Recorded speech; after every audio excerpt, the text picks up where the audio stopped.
সুখ দুঃখের কথা আল্লাহ ছাড়া কারো কাছে বলতে যাবেন না, কারণ মানুষ সুখের কথা শুনলে হিংসা করবে আর দুঃখের কথা শুনলে সুযোগ খুঁজবে, কারণ এরা মানুষ অন্যের ভালো সহ্য করতে পারে না।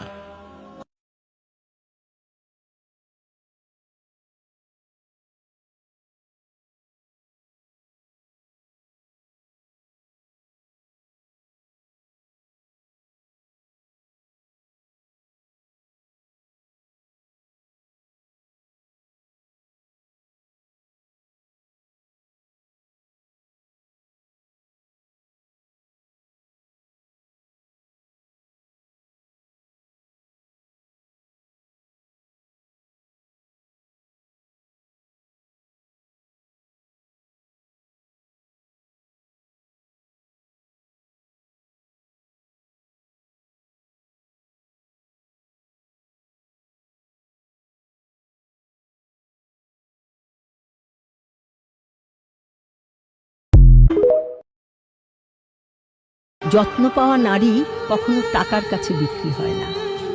নারী তার কাছে থেকে যায় যার কাছে সে যত্ন পায়। ভালোবাসা কাকে বলে জানেন?